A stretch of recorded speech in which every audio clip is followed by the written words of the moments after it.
Hello everyone and welcome back to another video from Wake&Tech. In this video, I'm going to show you how to enable dark mode on the Bluesky application.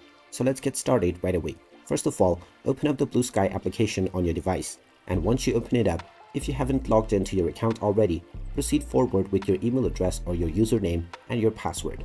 After logging in, you will end up within your homepage. Now, if you wish to use dark mode within the application, just tap on the menu icon at the top left corner and then tap on Settings. From the Settings page, go ahead and tap on Appearance.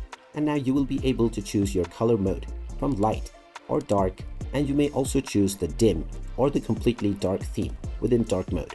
After choosing your desired theme, it will be applied to your application right away, and you can go back to this menu as many times as you want in order to change your app theme. And there you have it.